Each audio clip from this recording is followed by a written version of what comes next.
The biting cold of Detroit's early morning wind nipped at Amanda's fingers as she pulled her thin coat tighter around her frame. Her eyes darted to the horizon, scanning the bleak landscape of run-down brick buildings and crumbling sidewalks. It had been months since Michael's accident, and each day seemed colder, harder to bear. She tightened her grip on the torn grocery bag, which barely held enough food to get them through another day. Ethan and Lily were still asleep when she left the apartment, their small breaths filling the cramped room with warmth that felt worlds apart from the harshness of the outside. The rent was overdue again, and Ethan had started asking questions. "When are we moving to a better house, Mum?" Amanda had no answers. The weight of her husband's debts pressed down on her shoulders like an anchor, dragging her deeper into a life she barely recognized anymore. As she made her way through the back alleys, Amanda's eyes instinctively scanned the trash bins. It wasn't the first time she'd done this. Ever since Michael's gambling had left them penniless, she had grown used to finding meals where most people wouldn't dare look. But pride had no place in survival, especially when her children's hunger was a daily reminder of their harsh reality. Her fingers, numb from the cold, sifted through a half-empty bin behind a corner store. Plastic bags, broken glass, and stale food filled it. But Amanda kept going. A faint hope clung to her that maybe today there'd be something. A discarded loaf of bread, maybe a can that hadn't been opened. It was in moments like these that the quiet of the early morning was deafening. The streets were empty, save for the occasional car rumbling in the distance, and the silence allowed her thoughts to surface. Thoughts of failure, of doubt, and the gnawing feeling that she wasn't enough. Then her hand brushed against something unusual. Not the cold metal of a can or the crumpled texture of plastic. This was different. It felt soft, worn with age. She pulled it out, blinking against the dim light. A wallet. Amanda stood frozen for a moment, staring at the worn leather in her hands. Her heart beat a little faster. She hadn't seen a wallet like this in years. Real leather, thick stitching. Someone had clearly thrown it away, but why? It could have been empty, a worthless relic tossed in the garbage. But it could also mean something more. Money, hope, trouble. Her first instinct was to shove it back into the trash and walk away, pretend she hadn't seen it. This kind of luck, if it was luck, never ended well. And yet, her fingers tightened around it. She couldn't let go. The image of Ethan's questioning eyes, of Lily's small hands reaching for more food that wasn't there, flashed through her mind. Amanda opened the wallet slowly, her breath visible in the cold air as she exhaled. Inside were more money than she had seen in her life. But it wasn't the money that made her heart stop. She stuffed the wallet into her coat pocket, suddenly aware of the stillness around her. She looked up, half expecting someone to appear from the shadows to claim the wallet or accuse her of theft. But the alley was empty. Amanda sat at the small, worn-out kitchen table, the wallet heavy in her hands. The dim light from the lone bulb flickered, casting shadows on the walls of the cramped apartment. Ethan and Lily still slept, their soft breathing the only sound breaking the tense silence. She hadn't even dared take off her coat since returning home, her body stiff with unease. Slowly, her fingers ran along the edges of the wallet. It was old, but not cheap. Whoever had tossed it away hadn't done so by accident. She could feel it in her gut. With a final glance toward the bedroom door, Amanda opened it. The bills were the first thing that caught her eye. $500, maybe $600. It wasn't a fortune, but it was more than enough to cover groceries for the next month, pay down a fraction of the rent, maybe even get the lights back on. The temptation was immediate. A voice inside whispered, "No one would know. Just take the money." But beneath the bills, something else glinted, slim, glossy photos. Her breath hitched as she slid them out. Faces, faces of children, boys and girls, smiling in some photos, blank and unsmiling in others. Their names and ages were written in neat handwriting on the backs. Dylan, age 8. Sarah, age 6. Amanda's stomach churned. She sifted through the images, her fingers trembling. There were more than just photos, folded papers, some official-looking with dates and addresses, others typed out lists of names. Her mind raced. She didn't want to understand what this was. She didn't want to acknowledge the gnawing fear creeping into her chest. But the reality of it was undeniable. Missing children. Amanda stood up abruptly, the chair scraping against the floor as she did. The cash, the photos, the documents. It was too much. She paced the small kitchen, trying to make sense of it all, her thoughts tangling together. This wasn't some random wallet lost by a passerby. This was a door to something much darker, something she wasn't ready to open. She stopped by the window, parting the curtains slightly to peer outside. The alleyway she had walked through earlier was still, but now the darkness seemed heavier, like it was watching her, pressing in. Her pulse quickened. Had she been followed? Was someone out there now, waiting for her to make a move?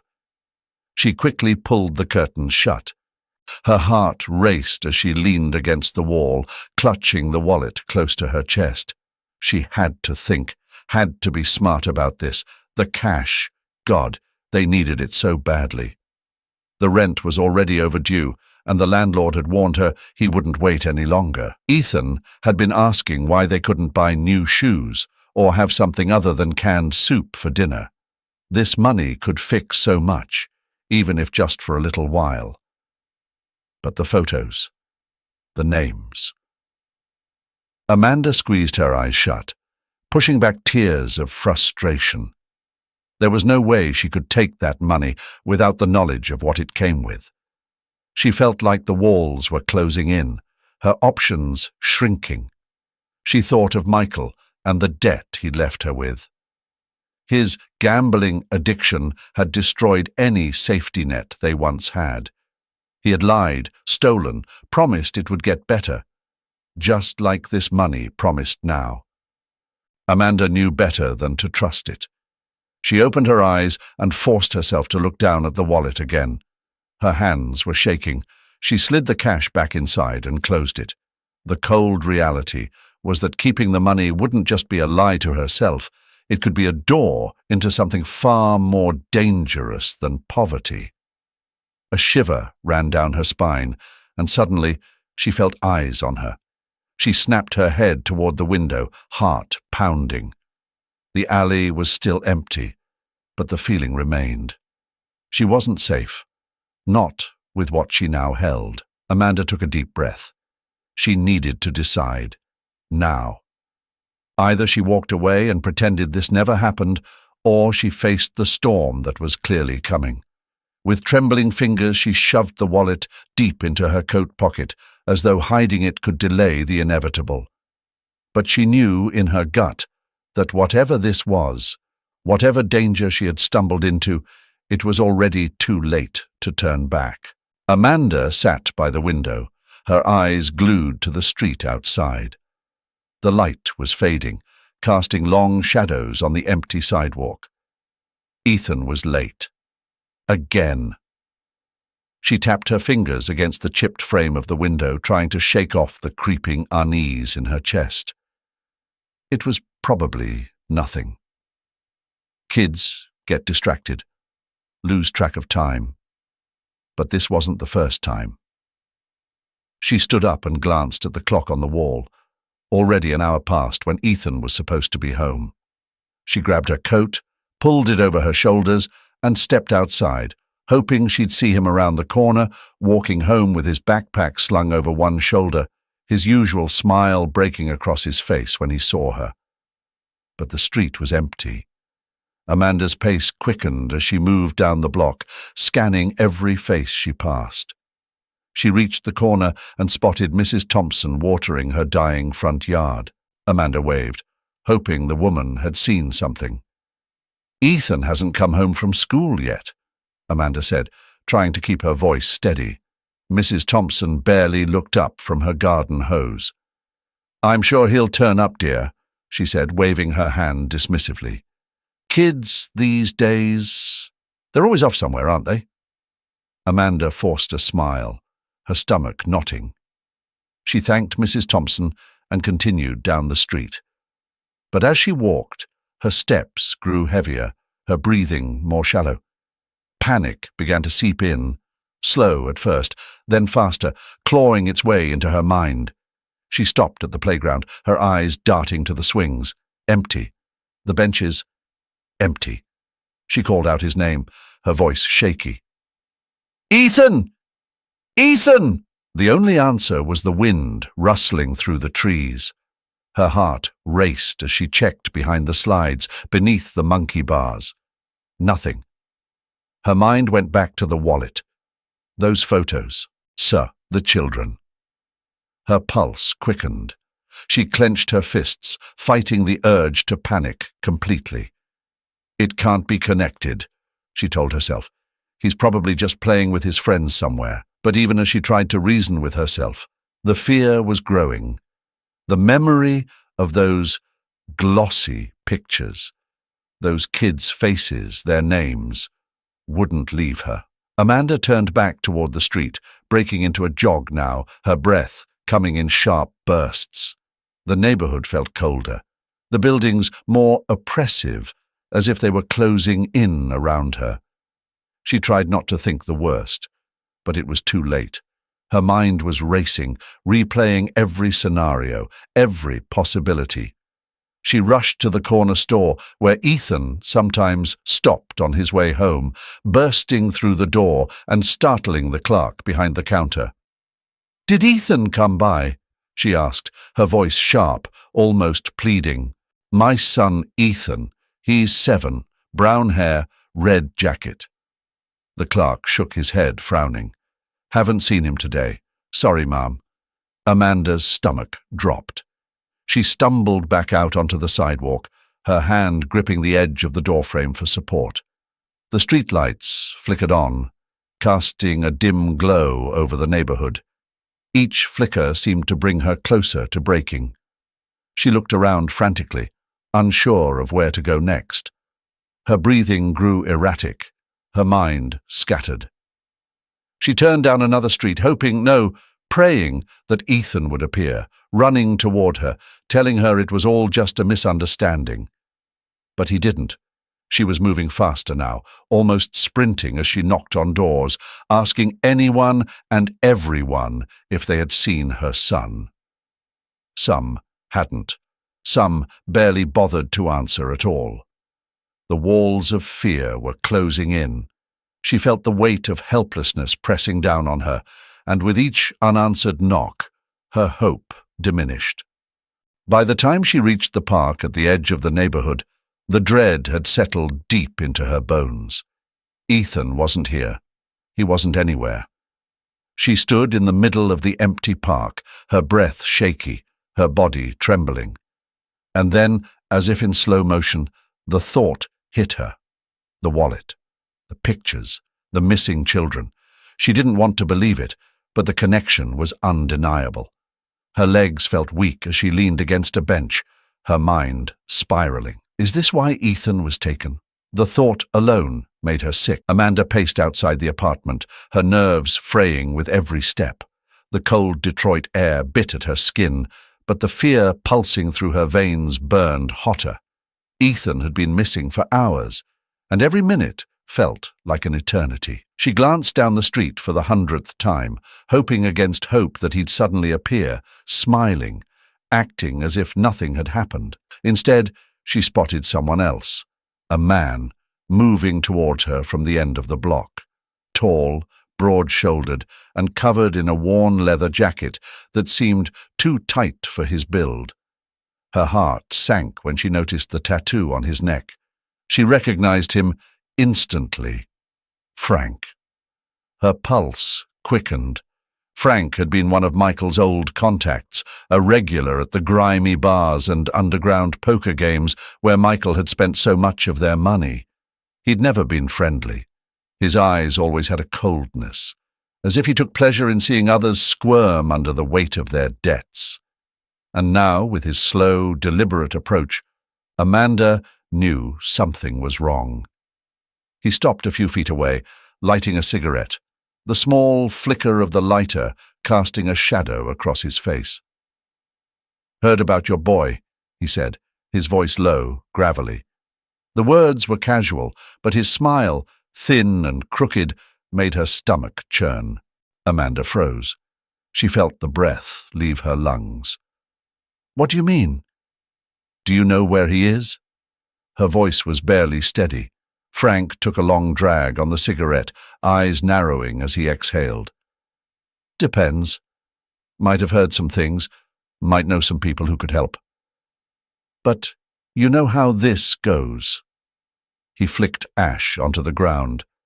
"Nothing's free, sweetheart." Her hands clenched into fists. "What do you want?" she asked, though she already knew the answer. He wasn't here to help, not without a price. He took a step closer, towering over her. "Let's just say Michael still owes, and since he's not around to pay, well—" His eyes flickered up and down, appraising her like she was another commodity. "Looks like you'll have to settle that debt. But it doesn't have to be money. I'm a reasonable guy. You do a little something for me and I make some calls, find out where they've got your kid." Amanda's stomach tightened. The world seemed to tilt as her fear mixed with rage. She could feel her body tremble, but not from the cold. The web of Michael's debts had entangled her, and now it had pulled Ethan into its grasp. This was more than a mistake, more than a missing boy. This was deliberate. "I don't have anything," Amanda said through clenched teeth. Her voice, though shaking, held an edge of defiance. Frank chuckled, the sound low and sinister. "That's not true. You've got more than you think." He leaned in, his breath warm against her cheek. "But you're running out of time, sweetheart. Either you pay up or someone else gets your boy. And trust me, the people who've got him now, they're not as friendly as I am." Amanda's heart pounded in her chest, every instinct screaming at her to back away, to run. But something kept her grounded. Fear for Ethan, yes, but something stronger too. She wasn't about to let this man, or anyone else, hold her child over her like some kind of bargaining chip. She swallowed the lump in her throat. "I'll find him on my own," she said, her voice firmer than before. "I don't need your help." Frank's eyes narrowed, the smirk on his face fading. "You're making a mistake, Amanda. Don't think for a second that you can handle this on your own. You don't know these people." His voice dropped lower, almost a whisper. "They'll break you before you even get close." Amanda didn't flinch. She stood her ground, refusing to show the fear gnawing at her insides. "Stay away from my family," she said, her words like steel, "or you'll regret it." Frank watched her for a moment longer, his eyes searching her face. Then, with a final puff of smoke, he tossed the cigarette to the ground and crushed it beneath his boot. "Have it your way," he muttered, turning on his heel and walking back into the shadows. Amanda stood there, watching him disappear, her heart still racing. She knew what Frank said was true. She wasn't ready for the danger ahead, but that didn't matter. Ethan was out there, and no one, not Frank, not anyone, was going to stop her from getting him back. Amanda stared at the photographs again, her fingers tracing the edges as if they could offer her answers. Each face stared back at her, innocent, missing. She felt her stomach twist. These weren't just forgotten children on some flyer or nameless faces from the news. These were real lives, and now Ethan was tangled in this nightmare. The day felt colder than usual as she walked through Detroit's streets. The noise of the city buzzed around her, but it all blurred into the background. She was heading toward the community shelter, one of the first places she could think of where people might know something about the kids in the photos. Amanda hoped that maybe, just maybe, someone would recognize a face, offer a clue, anything that could get her closer to Ethan. Inside the shelter, the stale scent of old coffee mixed with the faint odor of sweat. A few people milled about, some regulars, others new. She approached the front desk, where a tired-looking woman glanced up from behind a stack of papers. "I'm looking for someone," Amanda began, pulling out the photographs she'd found in the wallet. "I was hoping you might recognize one of these kids." The woman eyed her cautiously. "We get a lot of people through here, but I'm not sure I can help."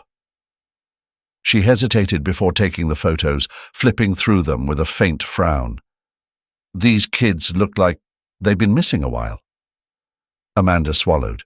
"Yeah, I think they've been taken. Do you know anything about trafficking rings? People who deal in—" "Look, lady," the woman interrupted, her voice lowered. "That's dangerous talk. You ask too many questions about that, you'll end up in trouble yourself." Amanda felt her pulse quicken. "I don't have a choice. My son, he's missing."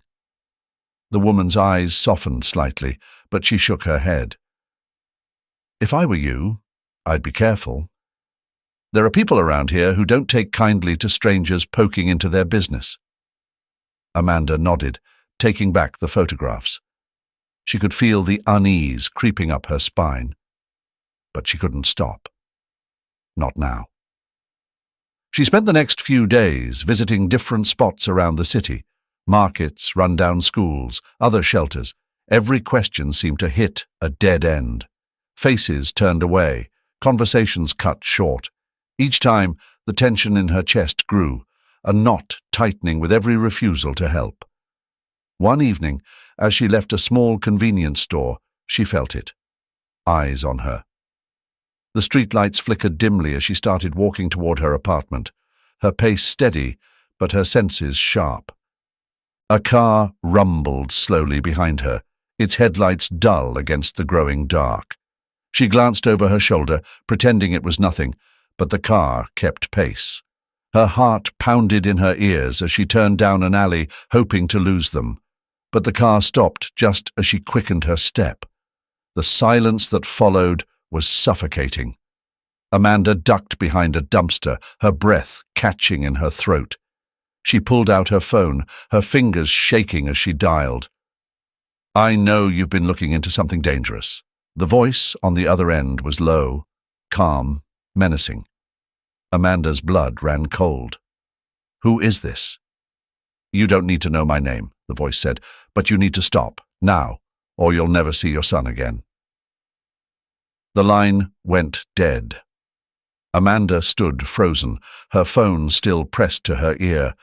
The weight of the threat settled over her, but with it, a burning determination grew. She shoved the phone into her pocket and made her way back to the street. The car was gone, but the feeling of being watched remained.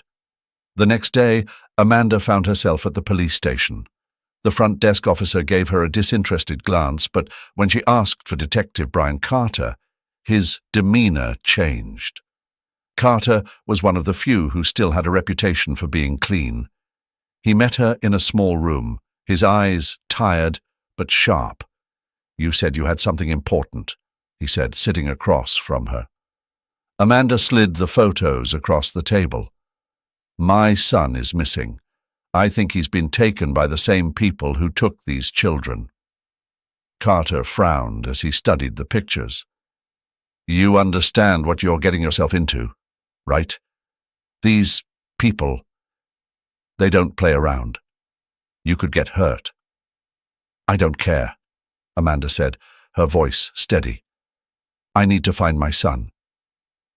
The detective's gaze lingered on her for a moment, as if weighing her resolve. "All right," he said finally. "I'll see what I can find, but you need to be careful. Once you're in this, There's no going back. The ticking of the clock on the wall was maddening. Each second hammered into Amanda's mind as she sat across from Detective Brian Carter in the cramped office of the precinct. The light above them flickered slightly, casting a cold, sterile glow over the room.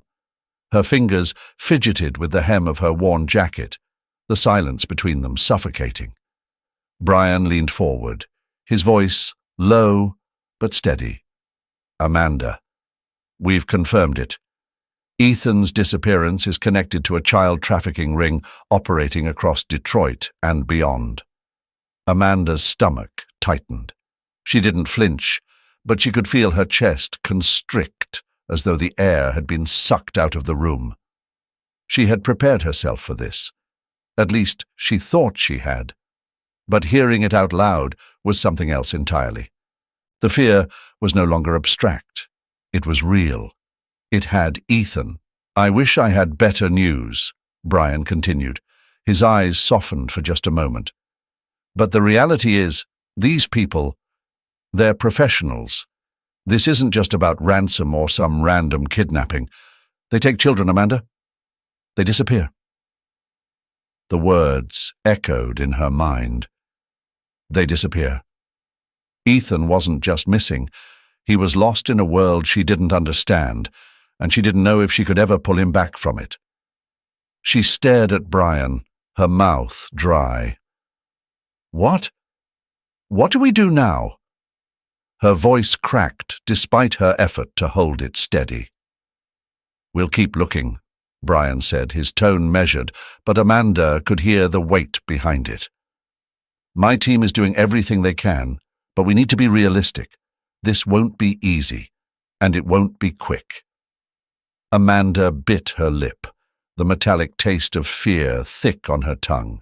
There was something in Brian's words that unsettled her, something that made her question whether she could really trust him, trust anyone. She had spent too long in a world where promises were broken, where corruption was the norm. Was Brian any different? Did he truly care, or was she just another case? She shifted in her seat, her hands tightening into fists on her lap. "I can't just sit here and wait," she said, her voice more solid this time. "I have to do something." "I understand that," Brian replied, his tone cautious. "But you can't go out there on your own. These people are dangerous, Amanda. They'll stop at nothing to protect their operation. I need you to trust me on this." Trust. The word rang hollow in her ears. Her experience with Michael's debts, the way the system had failed her time and again, had taught her not to trust anyone. But Ethan, her son, was out there, somewhere in the grasp of these people, and she knew she couldn't do it alone. Not this time. Her gaze met Brian's, searching for any sign of doubt in his eyes. "I don't have a choice, do I?" she asked quietly. "You do," Brian said after a pause, "but if you go off on your own, you're risking more than just your life. You might never find Ethan." Amanda looked down at the table, her fingers tracing invisible lines in the wood grain. The weight of everything pressed down on her, Lily waiting at home, oblivious to the danger surrounding her brother, the growing fear that time was running out. She had to protect her children, both of them. But how could she be in two places at once? "I'll help you," Brian said, his voice cutting through her spiraling thoughts. "But you have to trust me. We do this the right way, or we lose everything." Amanda sat still for a moment, the cold tension in the room thickening. She knew the stakes. She knew the risks. She had already felt the threat, like a noose tightening around her neck with every phone call, every shadow lurking behind her. But Ethan was her son. He needed her. "I don't care what it takes," Amanda whispered, her voice a low, fierce edge. "I'm not going to lose him." Brian nodded, his face set in a grim determination. "Then we'll get him back, together." Amanda stood, her resolve hardening. She couldn't afford to be afraid anymore. There was no room for hesitation, no time for doubt. Amanda's fingers tightened around the steering wheel as she glanced at Brian, who sat next to her, eyes scanning the empty lot ahead. The glow from a lone streetlight cast long, flickering shadows across the asphalt. The night was still, but there was something heavy in the air, something that made Amanda's stomach churn. "Are you sure about this guy?" Amanda asked, her voice quiet but tense. Brian kept his gaze forward, jaw clenched. "Ricky's not the type you trust. He's the type you use." Amanda swallowed hard, her thoughts racing. They were about to meet with a man who sold information to the highest bidder, someone who thrived in the underbelly of the city. But this was their only lead. She glanced down at her hands, trying to calm the nervous energy building inside her. Ethan's face flashed in her mind, and the fear that had become her constant companion tightened its grip. She couldn't afford to let it show. Not here. Not now. The sound of footsteps echoed through the lot, and Amanda's heart jumped. A figure emerged from the darkness, tall, thin, and moving with the kind of casual arrogance that set her on edge. He approached the car, a smirk pulling at the corners of his mouth as he saw them. Amanda hated him already. Everything about him radiated sleaze, his greasy hair, the way his eyes lingered on her too long, the half-smoked cigarette dangling from his lips. "Detective Carter," Ricky drawled, his voice a mix of amusement and contempt. "Didn't think I'd see you here. And who's this?" He nodded toward Amanda, his eyes narrowing. "Don't usually bring civilians to meetings like this, do you?" Amanda said nothing, her face set in stone. Brian didn't respond immediately either. He stepped out of the car, standing tall, arms crossed. "You know why we're here, Ricky," Brian said, voice steady. "Information. You've got it? We need it." Ricky's smirk widened. Right. Always business with you." He flicked the cigarette to the ground and crushed it under his boot. "So, what's it worth to you?" Brian took a step closer, his tone darkening. "Stop playing games. We're not here to haggle. This is about kids, about one kid in particular, Ethan." For a moment, Ricky's expression faltered, a flicker of something behind his eyes. But it was gone as quickly as it came, replaced by the usual leer. "Ah, yeah. Ethan," Ricky said almost lazily, as though he were recalling an old memory. "Word on the street is your boy's already in the system. He's a commodity now, just like the others." Amanda felt her blood run cold, but she stayed silent, her body rigid with control. "Get to the point, Ricky," Brian growled. Ricky shrugged. "They're prepping a shipment. Few kids, including your boy. They're moving them out soon. Real soon. Mexico, I think. From there, who knows? Could be anywhere." The knot in Amanda's chest tightened, panic threatening to rise. She fought to keep her face neutral, not letting Ricky see the fear. If he saw weakness, he'd use it against her. "When?" Brian asked, his voice sharp. Ricky scratched the back of his neck, drawing out the silence as if enjoying the tension. "Could be a day, could be less. They don't exactly send out invites, you know." Amanda couldn't hold it in any longer. "Where?" she demanded, her voice firmer than she expected. "Where are they taking him?" Ricky turned to her, his smile gone now, eyes cold. "There's a warehouse down by the docks. They keep the kids there before the transport, but listen." He leaned in closer, his voice dropping. "You go in there and try to pull some hero act. You'll end up in a body bag. These people, they don't leave loose ends." Amanda stared him down, her pulse pounding in her ears. She wasn't afraid of these people. Not anymore. What scared her was the thought of losing Ethan. And now she knew where he was. The fear shifted into something sharper, something harder. Determination. Brian stepped in, his voice cutting through the tension. "We're not walking in blind, Ricky. You're going to help us. You're coming with—" Ricky's eyes widened, his cocky demeanor vanishing. "Whoa, whoa, whoa. That wasn't part of the deal, man. I gave you the info. I'm out." But Brian's expression didn't change. "You're in this now, Ricky. You help us, or I make sure every lowlife in Detroit knows you've been selling information to the cops. How long do you think you'll last, then?" The color drained from Ricky's face, and he swallowed hard. "Fine," he muttered, "but I'm telling you, this is suicide." Amanda didn't care. She turned to Brian, her voice steady. "We don't have time. We need to move." Brian nodded, the tension between them thick, but there was no hesitation. They had a plan now, a lead, and Amanda wasn't going to stop until Ethan was back in her arms. The precinct's fluorescent lights buzzed faintly above, casting a cold glow over the room. Amanda sat across from Brian, her nerves fraying at the edges as she watched him sift through the documents she'd handed him.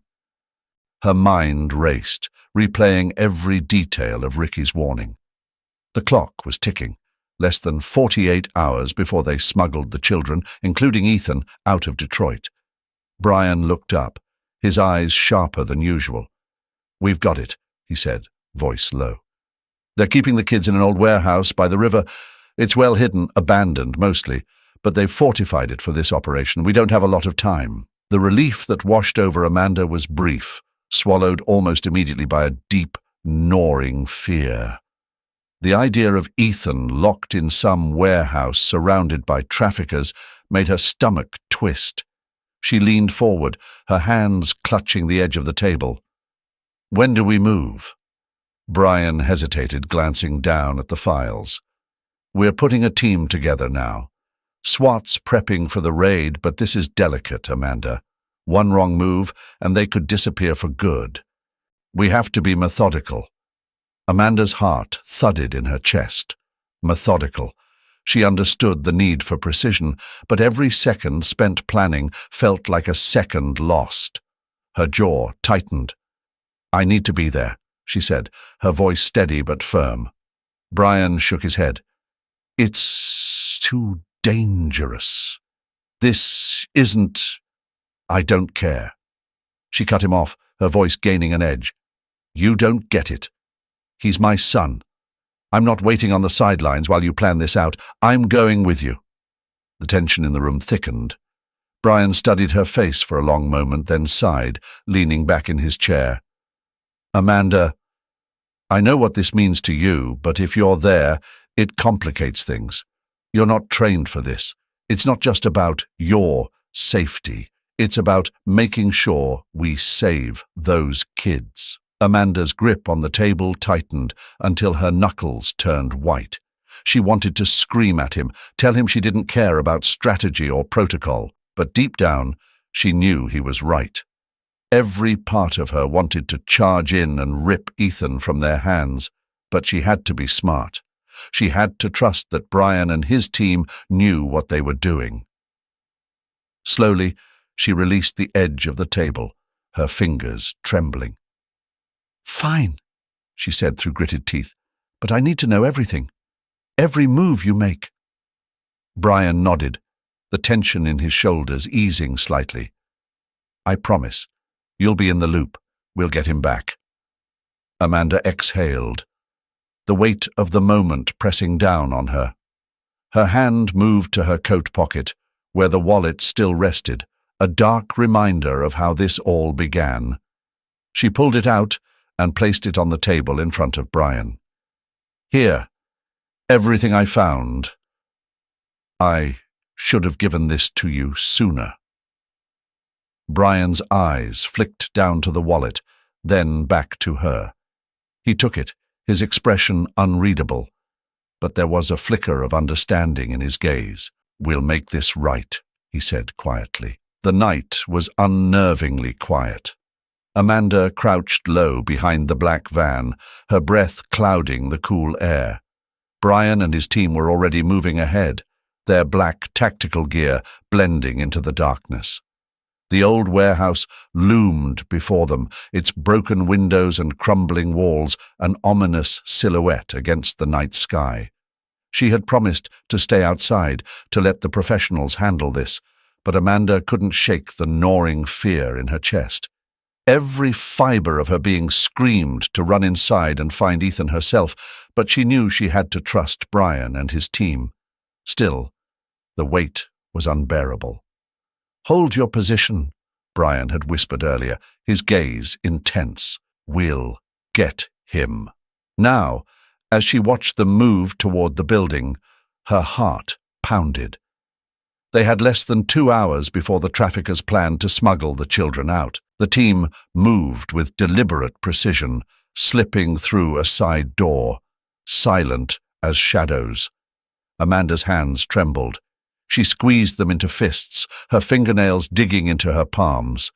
Every second stretched endlessly, her mind running wild with images of what could be happening inside. What if they didn't find him? What if they were too late? The crackle of Brian's voice came over the earpiece. "We're inside, moving through the east corridor." Amanda closed her eyes, focusing on his voice, willing herself to remain calm. She could hear the faint echo of footsteps through the earpiece, the sound of doors being pushed open. Her breath hitched with each second of silence that followed. Suddenly, there was a muffled shout, then the sharp pop of gunfire. Amanda's eyes flew open, panic surging through her. She pressed the earpiece closer to her ear, straining to hear. "Shots fired, North Wing." Brian's voice was strained. "Stay put, Amanda. We're handling it." But Amanda couldn't stay still. Her body moved before her mind could catch up. She found herself creeping toward the side of the building, her heart hammering in her chest. She needed to be closer. She needed to know what was happening. As she neared the door, she heard a faint cry from inside, high-pitched, terrified. "Ethan." She didn't think. She pushed the door open and slipped inside, her pulse racing. The interior was dimly lit, the smell of rust and dampness heavy in the air. Amanda moved quickly, her footsteps quiet on the concrete floor. She followed the faint sounds of scuffling and voices, her body tense, ready to spring. Then she saw them. Ethan, huddled with a group of other children, his face pale and streaked with tears. He looked so small, so fragile. Amanda's breath caught in her throat, relief and terror colliding in her chest. She moved toward him, her hands trembling. "Ethan," she whispered, her voice breaking. He looked up, his wide eyes locking onto hers. "Mom!" In an instant, they were together, Amanda pulling him into her arms, holding him tightly. But the relief was short-lived. A shadow moved in the corner of her vision, one of the traffickers, armed, moving toward them. "Get down!" Brian's voice roared from behind her. The next moments were a blur. Shots rang out, the man fell, and Brian's team swarmed the room. The traffickers were quickly subdued, handcuffed and dragged out. Amanda held Ethan close, her body shaking, the weight of the moment pressing down on her. She had found him. He was safe. But nothing would ever be the same. The darkness they had walked through lingered, its shadow still clinging to her heart. The sun was rising, casting soft light through the window of the small apartment. Amanda sat quietly at the kitchen table, her hands wrapped around a steaming cup of coffee. The familiar hum of Detroit traffic filtered through the cracked window, but for once the noise didn't feel so overwhelming. The chaos had settled. Ethan and Lily were still asleep, nestled together under the covers. She'd checked on them twice already, just to be sure. The fear of losing them still lingered in the back of her mind, but it was fading. Slowly. Brian had kept his word. The raid on the trafficking ring had been a success. The men responsible were in custody, and the children, including Ethan, were safe. But the scars remained. Ethan had stopped talking about what happened, and Amanda didn't push him. She knew healing would take time. For all of them. The sound of a knock at the door snapped her out of her thoughts. Amanda stood and crossed the room, opening the door to find Brian standing there, his face as worn and tired as hers. But there was a softness to his expression today. "I come bearing good news," he said, stepping inside. "The department secured a fund for victims of trafficking and their families.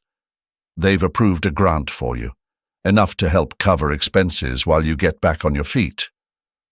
Amanda blinked, the words sinking in slowly. "You're serious?" Brian nodded, offering her a small envelope. "There's also a job opening at the local community center. They need someone who understands what these kids are going through, someone who can help them." Amanda took the envelope, feeling its weight in her hands. It wasn't just money. It was a lifeline, something solid to hold on to. "I don't know what to say," she murmured, her voice catching. "You don't have to say anything," Brian said. "You've been through hell, Amanda, but you didn't give up. That's something." Amanda looked around the room, at the worn furniture, the peeling wallpaper. This place had been a prison, a constant reminder of her struggle, of Michael's debts, and her endless fight to survive. But now it felt different, lighter, hopeful. She sat back down, gesturing for Brian to join her. As they sat in silence, sipping coffee, Amanda let herself breathe. Really breathe. The weight that had been pressing down on her for so long had lifted, even if just a little. "I've been thinking," Amanda said after a while. "I don't want what happened to be for nothing. There are other kids out there, families like mine, who don't know how to fight back. I want to help." Brian studied her for a moment, then nodded. "We could use someone like you. There's always work to be done." Amanda felt a sense of purpose stirring inside her, something she hadn't felt in a long time. She wasn't just surviving anymore. She had fought against something dark and dangerous, and won. But more than that, she had found a reason to keep fighting. For her kids, for other families, for herself. "I'm ready," she said softly, more to herself than to Brian. And for the first time in a long time, she truly believed it. The road ahead wouldn't be easy. But Amanda knew she wasn't walking it alone. She had her kids, her strength, and now a chance to rebuild. A chance for a new beginning.